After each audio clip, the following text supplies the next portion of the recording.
નમસ્કાર વિદ્યાર્થી મિત્રો, સ્વાધ્યાય 3.2 ની આપણે શરૂઆત કરવા જઈ રહ્યા છીએ। હવે તમે પણ પાઠ્યપુસ્તક ખોલું રાખજો અને પાન નંબર 51 પર આપણને એક આવો કોઠો આપ્યો છે। સ્વાધ્યાય 3.1 પૂરું કર્યું, એક આવો આપણને કોઠો આપ્યો છે અને આની પરથી આપણે અવિભાજ્ય સંખ્યા અને વિભાજ્ય સંખ્યા આપણે નક્કી કરવાની છે, બરાબર। ચલો પહેલી એક સંખ્યા લઈએ આપણે 1, तो 1 ના અવયવો પાડીએ ને તો 1 જ આવે, બરાબર છે। 1 ના અવયવો એટલે કે 1 ને આપણે 1 વડે જ ભાગી શકીએ, 1 1 બરાબર 0, બરાબર। બીજી કોઈ સંખ્યા વડે આપણે 1 ને ભાગી શકતા નથી, બરાબર। એટલે 1 ના અવયવો કેટલા, તો કે 1 અને અવયવોની સંખ્યા કેટલી 1। હવે 2, તો 2 છે તો આપણે 2 ને 1 વડે 1 2 2 અહીં આપણને શેષ 0 મળ્યા। હવે એ જ સંખ્યાને આપણે 2 વડે ભાગીએ, 2 1 2 બરાબર। કેટલી સંખ્યા વડે ભાગી શકાય, 1 અને 2, બરાબર છે। તો 2 ને કેટલી સંખ્યા વડે આપણે ભાગી શકીએ, 1 અને 2 વડે, તો અવયવો કેટલા મળ્યા આપણને 2। એ જ પ્રમાણે 3 પણ એવી સંખ્યા છે કે જેને આપણે 1 વડે ભગાય, 1 ના ઘડિયામાં 3 આવે અને 3 ના ઘડિયામાં 1 આવે, બરાબર। એ જ રીતે 4 ની વાત કરીએ તો 4 ની વાત કરીએ તો 4 ને આપણે 1 વડે ભગાય, 4 1 4, 2 વડે પણ ભગાય, 2 દૂના 4, અને 4 વડે પણ ભગાય, 4 1 4, બતાવું તમને જો, બરાબર। 1 વડે 1 ચોકું 4, 2 વડે 2 દૂના 4, 4 વડે 4 1 4, બરાબર। એટલે આને 1 2 અને 4 ત્રણ સંખ્યા વડે ભાગી શકાય, 1 વડે 2 વડે અને 3 વડે, ત્રણ સંખ્યા અવયવોની સંખ્યા 3, 1 2 3। એ જ રીતે આપણે 5 ની વાત કરીએ તો કે 5 1 ના ઘડિયામાં આવે, 1 5 5 અને 5 ના ઘડિયામાં આવે, 5 1 5, એટલે 5 ના કેટલા અવયવો મળે આપણને 2। 6 ની વાત કરીએ 6 ને 1 વડે ભગાય, 6 1 6, 2 વડે ભગાય, 2 તારી 6, 3 વડે ભગાય, 3 દૂના 6, અને 6 વડે ભગાય, 6 1 6, બરાબર। 4 વડે 6 ને નહીં ભગાતા, જો તમે 4 1 4, શેષ વધ્યો કેટલો 2, બરાબર છે। એટલે 4 વડે નથી, તો 6 ને કઈ કઈ સંખ્યા વડે આપણે ભાગી શકીએ, 1 વડે 2 વડે 3 વડે અને 6 વડે, કુલ ટોટલ સંખ્યા કેટલી થઈ, તો કે 4, બરાબર। ચાલો એ જ પ્રમાણે 7 છે તો 7 ને 1 વડે ભગાય, 2 વડે ન ભગાય, બરાબર। 3 વડે પણ ન ભગાય, 4 વડે પણ નહીં, 5 વડે પણ નહીં, 6 વડે પણ નહીં, 7 1 અને 7 બે સંખ્યા વડે આપણે 7 ને ભાગી શકાય। 8 ની વાત કરીએ તો 1 ના ઘડિયામાં 8 આવે, 1 8 નું 8, 2 ના ઘડિયામાં 8 આવે, 2 ચોક 8, 4 ના ઘડિયામાં 8 આવે, 4 દૂના 8 અને 8 1 8, કેટલા અવયવો થયા 4, બરાબર। 9 1 વડે ભાગી શકાય, 2 વડે તો કે 2 ચોક 8, 2 5 10, એટલે 2 ના ઘડિયામાં પણ 9 નથી આવતા, 3 વડે 3 તારી 9 એટલે 3 વડે ભગાય, 4 તો કે 4 દુ 8, 4 તારી 12, 5 દુ 10, 5 તારી 15, 6 દુ 12, 7 દુ 14, 8 દુ 16, પણ 9 1 9, તો 3 વડે સંખ્યા વડે ભાગી શકાય, 1 વડે 3 વડે અને 9 વડે, એટલે 3 અવયવો મળે ના। એ જ પ્રમાણે 10 ની વાત કરીએ તો 1 ના ઘડિયામાં 10 આવે, 1 દાન 10, 2 ના ઘડિયામાં 10 આવે, 2 50 10, 3 ના ઘડિયામાં 3 તારી 9, 3 ચોક 12, એટલે ભગાય નહીં, 4 વડે 4 દુ 8, 4 તારી 12 નહીં ભગાય, 5 વડે ભગાશે, 5 દૂના 10, બરાબર। 10 ને આપણે 5 વડે ભાગવા હોય તો 5 દૂના 10, બરાબર। એ જ પ્રમાણે 6 ના ઘડિયામાં 6 દુ 12, 7 દુ 14, 8 દુ 16, 9 દુ 18, કોઈ સંખ્યા વડે નહીં ભગાય, ડાયરેક્ટ 10 વડે, 10 1 10, તો કેટલા અવયવો મળ્યા આપણને 1 2 5 અને 10, કુલ 5 અવયવો મળ્યા। એ જ પ્રમાણે 11 ની વાત કરીએ તો 11 1 વડે ભગાય, 2 વડે 3 વડે 4 5 6 7 8 9 10, કોઈ સંખ્યાની અંદર એને આપણે 11 વડે ભાગી શકતા નથી, ડાયરેક્ટ 11 વડે 11 ને 11 વડે ભગાય, 11 1 11 0 0, એટલે કેટલા અવયવો મળ્યા 2, 12 ના અવયવો। 1 વડે ભગાય, 2 6 12, 3 ચોક 12, 4 તારી 12, 6 દુના 12, 12 એકુ 12, 5 ના ઘડિયામાં 12 નહીં આવતા, 5 દુ 10, 5 તારી 15 થઈ જાય, 7 ના ઘડિયામાં નહીં આવતા, 7 એકુ 7, 7 દુ 14, એટલે એ ભગાય નહીં. તો આ આપણને શું મળ્યા તમે જોઈ શકો છો.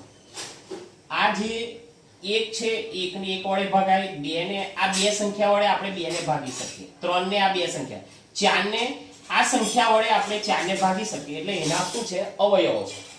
આ 6 છે તો એને 1 2 3 અને 6 ને આપણે 1 વડે 2 વડે 3 વડે 6 વડે ભાગી શકીએ, બરાબર. તો એના શું થયા એના અવયવો. અવયવોની સંખ્યા કેટલી છે તો કે 1 2 2 3 4, બરાબર છે.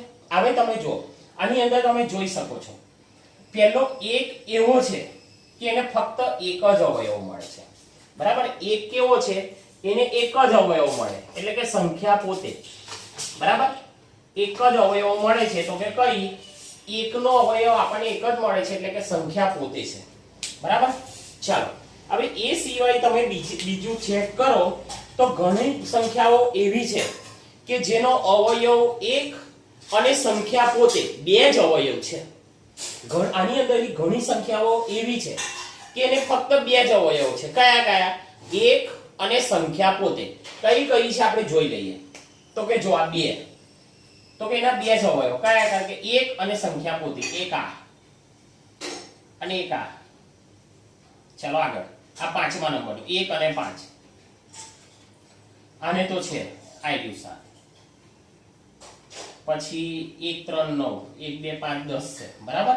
એટલે આને બે કરતા વધારે છે, આઈ 11, બરાબર. તો આપણને કઈ કઈ સંખ્યા મળી તમે જુઓ 2 3 5 7 અને 11. 2 3 5 7 અને 11 આટલી સંખ્યાઓ એવી છે, આટલી સંખ્યાઓ એવી છે એને કેટલા અવયવો છે તો કે એક, માત્ર એક અને સંખ્યા પોતે બે જ અવયવો છે. કઈ કઈ? 2 3 5 7 11, બરાબર. તો આવી જે સંખ્યાઓ છે કે જેને માત્ર બે જ અવયવો હોય, એક અને સંખ્યા પોતે, તો આવી જે સંખ્યાઓ હોય તો આવી સંખ્યાઓને આપણે અવિભાજ્ય સંખ્યા કહીએ છીએ. આ ખાસ યાદ રાખવાનું છે. આવી સંખ્યાઓને આપણે અવિભાજ્ય સંખ્યાઓ કહીએ છીએ. તો અવિભાજ્ય સંખ્યા કોને કહેવાય? તો કે ફક્ત બે જ અવયવો મળે. કયા કયા? એક અને સંખ્યા પોતે બે જ અવયવો મળે તો એવી જે સંખ્યાઓ છે તેને અવિભાજ્ય સંખ્યાઓ કહે છે, બરાબર. હવે એ સિવાયની બીજી સંખ્યાઓ તમે જોઈ શકો છો. એ સિવાયની બીજી સંખ્યાઓ જો તો કે 4, એને કેટલા અવયવ છે? 1 2 અને 3, ત્રણ અવયવ છે. ચાલો 6, 1 2 3 અને 6, ચાર અવયવ છે. 8, 1 2 4 અને 8, ચાર અવયવ છે. 1 2 1 3 9, ત્રણ અવયવ છે. 10 ને જો 1 2 5 અને 10, બરાબર. એ સિવાય જો 12, 1 2 3 4 6 12, બરાબર. તો આ જે લાલ રાઉન્ડ કર્યા છે એ તમે જુઓ છો, એને આપણે બે કરતા વધારે અવયવો મળે છે. બે કરતા કેવા વધારે અવયવો? તો આવી જે સંખ્યાઓ છે કે જેને બે કરતા વધારે અવયવો મળે છે તો આવી જે સંખ્યાઓ છે આવી સંખ્યાઓને આપણે વિભાજ્ય સંખ્યાઓ કહીએ છે, બરાબર. એટલે આપણને કોન્સેપ્ટ ક્લિયર થઈ ગયો કે અવિભાજ્ય સંખ્યા કોને કહેવાય અને વિભાજ્ય સંખ્યા કોને કહેવાય. ફરી હું તમને સમજાવી દઉં કે અવિભાજ્ય સંખ્યા તો કે એને બે જ અવયવો મળે, એક અને સંખ્યા પોતે. જ્યારે વિભાજ્ય સંખ્યાની અંદર બે કરતા આપણને વધુ અવયવો મળે છે, બરાબર. તો આવી જે સંખ્યાઓ છે એને આપણે વિભાજ્ય સંખ્યાઓ કહીએ છીએ. અવિભાજ્ય સંખ્યાઓની અંદર કઈ કઈ સંખ્યા આવશે તો કે 2 3 5 7 11, બરાબર. એના કરતા પણ આગળ આવશે જે આપણે આ કોઠાની અંદર આપણે શીખવાનું છે. એ સિવાય 4 6 8 10 8 9 10 અને 12 આ વિભાજ્ય સંખ્યા છે. આની અંદર આપણે જોઈશું 1 થી 100 ની અંદર ઘણી બધી આપણને વિભાજ્ય સંખ્યા મળશે, બરાબર છે. એટલે હવે એકની વાત કરીએ તો કે એક એ એવી સંખ્યા છે કે જે વિભાજ્ય પણ નથી અને અવિભાજ્ય પણ નથી. આ આપણે ખાસ યાદ રાખવાનું છે. એક એવી સંખ્યા છે કે જે વિભાજ્ય પણ નથી અને અવિભાજ્ય પણ નથી, બરાબર છે. હવે આની પરથી આ જે આપ્યું છે એનું નામ છે ઇરોટોસ્થેનિક્સ ની શ્રેણી છે. ગ્રીક ગણિત શાસ્ત્રીએ આપેલી છે, બરાબર. એની આપણે શું કરવાની છે? ચર્ચા કરવાની છે. અને આની પરથી આપણે નક્કી કરવાનું છે કે વિભાજ્ય સંખ્યા કઈ અને અવિભાજ્ય સંખ્યા કઈ. બરાબર છે? હવે આપણે એને નક્કી કરીએ. પહેલું આપણે શું કરવાનું છે તે તમને કહું કે એક છે ને એક એકની પર શું કરવાનું? ચોકડી મારી દેવાની. એકની પર ચોકડી મારી દીધી. એકની પર કેમ ચોકડી મારી દીધી? તો કે એક એ વિભાજ્ય સંખ્યા પણ નથી કે અવિભાજ્ય સંખ્યા પણ નથી. હવે આપણે શું કરવાનું છે તે તમને કહું. બેની પર રાઉન્ડ કરવાનું. બેની પર શું કરવાનો છે? રાઉન્ડ કરવાનો છે. કર્યો? બે પર રાઉન્ડ કર્યો. હવે કર્યા પછી શું કરવાનું? આપણે બેના અવયવી આપણે આગળ શીખી ગયા છે કે અવયવી એટલે શું? તો કે જે સંખ્યાને આપણે ભાગી શકીએ. બરાબર? દાખલા તરીકે 14 છે તો 14 ને 7 વડે ભાગી શકાય. તો 14 એ 7 નો અવયવી છે. એટલે આપણે શું કર્યું ખબર? 7 નો ઘડિયો બોલ્યા હતા. 7 એકુ 7, 7 દુ 14, 7 તારી 21, 7 ચોક 28, 7 પંચા 35, 7 છંગ 42. એટલે 7 છે, 14 છે, 21 છે, 42 છે, 35 છે. આ બધા શું છે?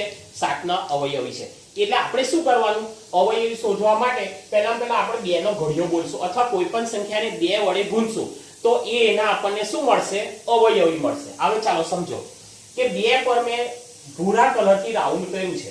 બરાબર? 2 પર ભૂરા કલરથી રાઉન્ડ કર્યું છે. હવે મારે શું કરવાનું? તો કે 2 ના અવયવી લખવાના. 2 ના અવયવી કરવાના. 2 ના અવયવી છે એની સામે મારે શું કરવાનું? 2 સિવાયની જે સંખ્યાઓ છે એની પર મારે ચોકડી કરવાની. તો 2 ના અવયવી એટલે 2 એકુ 2 તો આવી ગયા. એને મેં રાઉન્ડ કરી દીધો. હવે એ સિવાયના તો કે 2 દુ 4, 2 તારી 6, 2 ચોક 8, 2 પચાસ 10, 2 છંગ 12, 2 સતા 14, 2 અઠા 16, 2 નવા 18, 2 દાન 20. 10 સુધી પતી ગયા. હવે 11 નો ઘડિયો 2 સુધી લો. 11 દુના 22, 12 નો લો. 12 દુના 24, પછી 13 લો. 13 દુના 26, 14 લો. 14 દુના 28. બરાબર? આ 28 પણ 2 નો અવયવી છે. 15 લો. 15 દુના 30, 16 લો. 16 દુના 32, 17 લો. 17 દુના 34, 18 લો. 18 દુના 36. બરાબર? 19 લો. 19 દુના 38, 20 લો. 20 દુના 40. બરાબર? 2 સુધી જ ઘડિયો બોલવાનો. કેમ 2 સુધી બોલવાનું? કે આપણે 2 ના અવયવી લઈએ છે. 20 સુધી પૂરું થયું. હવે 21 લઈએ આપણે. 21 દુના 42, 22 દુના 44, 23 દુના 46, 24 દુના 48. બરાબર? 25 દુના 50, 26 દુના 52, 27 દુના 54, 28 દુના 56, 29 દુના 58 અને 30 દુના 60. બરાબર? આ બધા જ 2 ના અવયવી છે. 30 સુધી પૈતું. હવે આપણે આવ્યો 31. તો 31 દુ 62, 32 દુ 64, 33 દુ 66. બરાબર? 34 દુ 68, 35 દુ 70, 36 દુ 72, 37 દુ 74, 38 દુ 76. બરાબર? પછી 39 દુ 78 અને 40 દુ 80. હવે કોનો વારો આવ્યો? 41 નો. તો કે 41 દુના 82, 42 દુના 84. બરાબર? 43 દુના 86, 44 દુના 88, 45 દુના 90, 46 દુના 52. 46 ગુણ્યા 2 કરીએ આપણે. 46 ગુણ્યા 2, 6 દુના 12, 2 વધી 1, 4 દુના 8 ને 1 9. 92 આવી ગયા. પછી 47 દુના 94, 48 દુના 96, 49 દુના 98 અને 50 દુના 100. આ શું આવ્યું બધું? 2 ના અવયવી. 2 ના અવયવી એટલે આ જે ચોકડી કરી છે એ બધી જ સંખ્યાને આપણે 2 વડે ભાગી શકીએ. બરાબર? ચોકડી કરી છે એ બધી જ સંખ્યાને આપણે 2 વડે ભાગી શકીશું. બરાબર? દાખલા તરીકે 62 છે તો 62 ને મારે 2 વડે ભાગવા જ ભગાય. 2 તારી 6, 2 એકુ 2. 84 ને ભાગવા હોય તો 2 ચોક 8, 4 વધે, 2 દુ 4. આ ચોકડી વાળી બધી જ સંખ્યાને આપણે 2 વડે ભાગી શકીએ છીએ. એ શું થાય? એના 2 ના અવયવી. હવે તમે જુઓ 2 પછી કઈ સંખ્યા આવે છે? તો કે 3. તો 3 ને રાઉન્ડ કરો. હવે 3 ના અવયવી લખો. 3 ના અવયવી, 3 ના અવયવી એટલે 3 નો ઘડિયો તમારે બોલવાનો. ચાલો 3 એકુ 3, 3 તો આવી ગયા. ચાલો પછી 3 દુના 6, 3 દુના 6, તો કે 6 પર તો ચોકડી વાગી ગઈ છે. પછી 3 તારી 9 આવી ગયા. 3 ચોક 12, 12 પર વાગી ગઈ. 3 પચા 15, 3 છંગ 18 વાગી ગઈ. 3 સતા 21, 3 અઠા 24, 3 નવા 27, 3 દાન 30. બરાબર છે. હવે કોનો વાર આવ્યો? આપણે 11 નો. 10 પછી આવી કેટલા આવે? 11. 11 તારી 33, 12 તારી 36 આવી ગઈ. 13 તારી 39, 14 દુ 28, 14 તારી 42 આવી ગઈ. પછી 15 તારી 45. બરાબર. 16 એકુ 16, 16 દુ 32, 16 તારી 48 આવી ગઈ છે. પછી 17 દુ 34, 17 તારી 51, 17 દુ 34, 17 તારી 51, 18, 18 એકુ 18, 18 દુ 36, 18 તારી 54 આવી ગઈ. 19 એકુ 19, 19 દુ 38, 19 તારી 57 આવી ચોકડી બાકી છે. બરાબર. 20 તો કે 20 તારી 60 આવી ગઈ છે. બરાબર. હવે કોનો વાર આવ્યો? 21 નો. તો 21 ગુણ્યા 3 કરો. 3 એકુ 3, 3 દુના 6, 63 આવી ગયું. 21 તારી 63. પછી 22 ગુણ્યા 3 કરો. 66 તો કે આવી ગઈ છે. બરાબર. પછી તમે 23 ગુણ્યા 3, 24 ગુણ્યા 3, 25 ગુણ્યા 3, 26 ગુણ્યા 3, 27 ગુણ્યા 3 કરી જુઓ. ચાલો 3 તારી 9, 3 દુના 6, 23 તારી 69 છે. આયા 23 તારી 69, 3 વડે 4 તારી 12, 2 વધી 1, 3 દુના 6 ને 1 7, 72 કઈ ગયો? આવી ગઈ છે ચોકડી. બરાબર. 72 ને આવી ગઈ છે. ચાલો 25 તારી 75, 75 ને ચોકડી કરો. 26 તારી 6 તારી 18, 8 વધી 1, 3 દુના 6 ને 1 7, 78, 78 ને ચોકડી આવી ગઈ છે. પછી 27, 7 તારી 2101 વધી 2, 3 દુના 6, 7 ને 8, 81, 81 ને જો બાકી છે. બરાબર. 27 સુધી આવ્યું.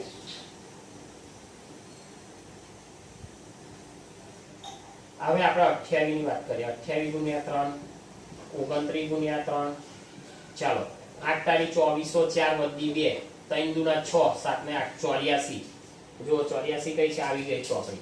29 9 તારી 2707 વધી 2, 3 દુના 6, 7 ને 8, 87. 29 તારી 87, 87 બાકી છે. ચાલો 29 પછી 30 તો કે 90, 90 કઈ છે? આવી ગયો. એને ચોકડી આવી ગઈ છે. હવે વાત કરવાની આપણે 31 ની. 31 ગુણ્યા 3, 3 એકુ 3, 3 તારી 9, 31 તારી 93. બરાબર. આઈડી બાકી છે. ચાલો 32 લો. 32 ગુણ્યા 3, 3 દુના 6, 3 તારી 9, 96 તો કે આવી ગઈ છે.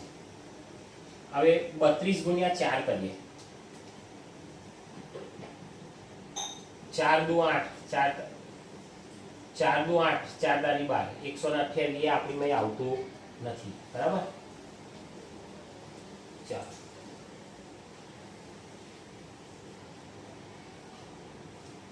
32 પછી 33 ગુણ્યા 3 કરો. 3 તારી 9 ને 3 તારી 9, 99. બરાબર. હવે 31 ગુણ્યા 3, 3 એકુ 3, 3 તારી 9, 93 એ તો આવી ગઈ છે. 31 ગુણ્યા 2, 2 3 દુના 6, 62. બરાબર. ચાલો આગળ કોઈ આવે એવું લાગતું નથી. હવે વાત આવી આપણે આટલી આપણી પૂરી થઈ. હવે વાત આવી આપણી 5ની. બરાબર. 5ને આપણે રાઉન્ડ કરીએ અને 5ના અવિભાજ્ય 5ના અવયવી શોધી કાઢીએ. ચાલો 5 ના તો કે 5 એકુ 5. બરાબર. 5 દુના 10 તો કે ચોકડી આવી ગઈ. 5 તારી 15, 5 ચોક 20, પાછું 25 બાકી છે. 5 છંગ 30, 5 સતા 35 બાકી છે. 5 અઠા 40, 5 નવા 45, 5 દાન 50. હવે વારો આવ્યો 11 નો. 10 પૂરા થાય એટલે 11 પંચા 55, 12 પંચા 60, 13 પંચા 65, 14 પંચા 70 આવી ગઈ, 15 પંચા 75 આવી ગઈ, 16 પંચા 85 જો 16 ગુણ્યા 5 6 50 વધી 3 5 1 5 ને 16 પંચા 80 આવી ગઈ છે બરાબર. 16 છક્કે 96 એ પણ આવી ગઈ છે. પછી 16 પછી 17 17 ગુણ્યા 5 17 પંચા 85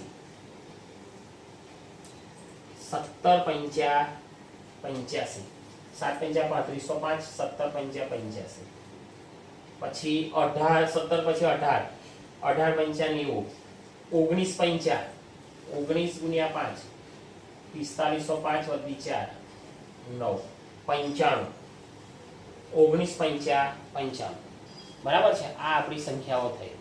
હવે તમે જુઓ આટલી પૂરી થઈ. હવે એની પછી તમે જુઓ 11 ના અવયવી જુઓ તો કે 11 આપણે લઈએ 11 ને રાઉન્ડ કરીએ 11 દુ 22 11 તારી 33 11 ચોક 44 11 પાંચ 55 11 છંગ 66 11 સતા 77 11 અઠા 88 11 નવા 99 બરાબર. એટલે 11 ના અવયવીને પણ બધાને ચોકડી આપણે મારી દીધી છે. 11 પછી 13 લઈએ 13 દુ 26 તો કે આવી ગઈ 13 તારી 39 13 ચોક 52 13 પંચા 65 13 છંગ 78 13 સતા 91 આ બાકી રહી ગઈ 13 સતા 91 પછી 13 અઠા એ તો આગળ 100 ની ઉપર જતા જાય બરાબર. 17 ને વાળો 17 નો આ 7 નો રહી ગયો બરાબર. 7 નું રહી ગયું છે. ચાલો 7 નું કરીએ 7 એકુ 7 7 દુ 14 7 તારી 21 7 ચોક 7 ચોક કઈ ગયા 28 7 પંચા 35 7 છંગ 42 7 7 49 આ રહી ગઈ છે 7 7 49 7 અઠા 56 7 નવા 63 7 દાન 70 પછી 11 સતા 77 બરાબર. 12 સતા 84 આવી ગઈ. પછી 13 સતા 51 7 તારી 21 વધી 2 51 તો કે આવી ગઈ છે બરાબર. પછી 14 સતા 7 ચોક 2808 વધી 2 7 98 એ પણ આવી ગઈ છે બરાબર. આ 7 ના અવયવી. વાત કરી 17 ના અવયવી 17 દુ 34 તો કે આવી ગયા 17 તારી 51 આવી ગયા 17 ચોક 68 આવી ગયા 17 પંચા 85 આવી ગયા 17 છંગ 102 17 છંગ 7 છંગ 4202 વધી 4 6 4 10 102 એ તો આપણી મેં આવતા જ નથી બરાબર. 17 નું પૂરું થયું. હવે વાત આવી આપણી 19 ની 19 એકુ 19 19 દુ 38 તો કે આવી ગયા હીરો 19 તારી 57 તો કે આવી ગયા 19 ચોકુ 68 19 પંચા 55 આવી ગયા બધા આવી ગયા છે એના 19 ના બધા અવયવી આવી ગયા બરાબર. હવે કયું બાકી રહ્યું જો 23 23 દુના 46 કઈ ગયું હા આવી ગયું છે. પછી 23 તારી 3 તારી 9 3 દુના 6 69 જો 69 આવી ગયા છે. 23 ચોકુ 4 તારી 12 2 વધી 4 દુના 8 ને 9 92 આવી ગયા છે. એટલે 23 ના અવિભાજ્ય અવયવોને પણ આપણે ચોકડી મારી દીધી છે બરાબર. એની પછી તમે જો 29 દુ 9 દુના 18 8 વધી 1 58 29 તારી 9 તારી 2707 વધી 2 3 દુના 6 7 ને 8 29 ચોકુ 9 ચોક 3606 વધી 3 8 9 10 ને 11 બરાબર. 87 ને 58 છે 58 કઈ છે તો કે એને ચોકડી વાગી ગઈ છે. 87 કઈ છે તો કે એને પણ ચોકડી વાગી ગઈ છે. બરાબર, એટલે એના પણ અવયવીને આપણે ચોકડી મારી દીધી છે. હવે વાત આવી 31 ની. 31 દુ 62 ને વાગી ગઈ છે. 31 તારી 3 એકુ 3 3 તારી 99 વાગી ગઈ છે. બરાબર, ચાલો 31 પછી કેટલા રહ્યા છે બાકી? 37. તો 37 દુ 7 દુના 14 4 વધી 1 7 3 દુના 6 ને 1 7 74 વાગી ગઈ છે. 37 પછી 38 8 દુના 16 6 વધી 1 3 દુના 6 ને 1 7 76 તો કે વાગી ગઈ. 39 દુ 9 દુ 18 8 વધી 1 3 દુના 6 ને 1 7 બરાબર. 39 37 ની વાત છે ને. 37 દુ પછી 37 ગુણ્યા 3 બરાબર. પછી 41 ને લઈએ. 41 દુ 41 તારી 41 4 2 2 2 4 દુ 8 3 એકુ 3 4 તારી 12 એટલે 82 જો વાગી ગઈ છે. બરાબર. પછી 43 6 અને 8 86 તો કે વાગી ગઈ છે. બરાબર. આ બધા શું છે? એના અવયવી છે. 2 વડે ગુણવાના આપણે. બરાબર. ચાલો પછી 47 દુ 7 દુના 14 4 વધી 1 4 દુના 8 ને 1 9 94 તો કે એને પણ ચોકડી લાગી ગઈ છે. એટલે 47 ના અવયવી પણ આવી ગયા, એને પણ ચોકડી વાગી ગઈ છે. બરાબર. આવે છે તો કે 53 એટલે 6 એ તો છે જ નહીં, એના અવયવી તો 100 કરતા વધી જશે. 59 ના અવયવી પણ 100 કરતા વધી જશે. 61 ના અવયવી પણ 100 કરતા વધી જશે. 67 ના અવયવી પણ 100 કરતા વધી જશે. 83 ના અવયવી પણ 100 કરતા વધી જશે. બરાબર. 71 73 એના અવયવી પણ 100 કરતા વધી જાય. પછી 79 પછી 83 અને આ 97. બરાબર. 2 3 5 7 2 3 5 7 11 13 17 19 23 29 તમે પણ ચોપડીમાં જોજો. 31 અને 37 31 37 41 43 39 41 43 39 53 59 60 71 73 71 અને 97. બરાબર છે. તો આ જે ચોકડી વાગી છે ને, આ ચોકડી વાગી છે ને, એ બધી જ વિભાજ્ય સંખ્યાઓ છે. કઈ સંખ્યા છે? વિભાજ્ય. એક સિવાયની. એક એ વિભાજ્ય પણ નથી કે અવિભાજ્ય પણ નથી. એ સિવાયની જેટલી ચોકડી વાગી છે એ બધી જ ચોકડી વાળી સંખ્યા એ વિભાજ્ય સંખ્યા છે કે જેના અવયવો આપણે પાડી શકીએ છીએ. જ્યારે આ જે ગોલ રાઉન્ડ વાળી તમને જે દેખાય છે એ બધી સંખ્યાઓ કેવી છે? તો કે અવિભાજ્ય સંખ્યાઓ છે. અવિભાજ્ય સંખ્યાઓ એટલે કે એના આપણે ભાગ પાડી શકતા નથી. એના ફક્ત 2 જ અવયવો મળે છે. કયા કયા? તો કે 1 અને સંખ્યા પોતે 2 જ અવયવો મળે છે. તો તમને કોઈ પૂછે કે અવિભાજ્ય સંખ્યાઓ કઈ કઈ? તો કે 2 3 5 7 11 13 17 19 23 29 31 37 41 43 59 59 61 67 71 73 73 અને 97. બરાબર છે. તો આ જે બધી સંખ્યાઓ છે એ અવિભાજ્ય સંખ્યાઓ છે અને જે ચોકડી પાડી એ બધી વિભાજ્ય સંખ્યાઓ છે. બરાબર છે. આપણે પાઠ્યપુસ્તકની અંદર આ કોઠો તો આપણે જોઈએ છે, પણ આપણને ખબર નહીં હોતી કે આની અંદરથી આપણે વિભાજ્ય સંખ્યા કઈ રીતે નક્કી કરવી અને અવિભાજ્ય સંખ્યા કઈ રીતે નક્કી કરવી એ આપણે જાણતા નથી. આપણે તો ડાયરેક્ટ એવું કહી દઈએ કે 2 3 5 7 11 13 17 19 એ બધી અવિભાજ્ય સંખ્યા અને એ સિવાયની બધી વિભાજ્ય સંખ્યા એવું કરી દઈએ છે. પણ ખરેખર વિભાજ્ય અને અવિભાજ્ય સંખ્યા કઈ રીતે નક્કી કરી શકાય એ આપણને જે ગણિતશાસ્ત્રી ઇરેટોસ્થેનિસ એ જેને આપી છે આ ચાળની એના મદદથી આપણે આ સમજવાનો પ્રયત્ન કર્યો છે બરાબર છે આ પદ્ધતિને ઇરેટોસ્થેનિસ ચાળની કહેવામાં આવે છે બરાબર છે એટલે આ રીતે આપણે વિભાજ્ય અને અવિભાજ્ય સંખ્યા નક્કી કરીએ છીએ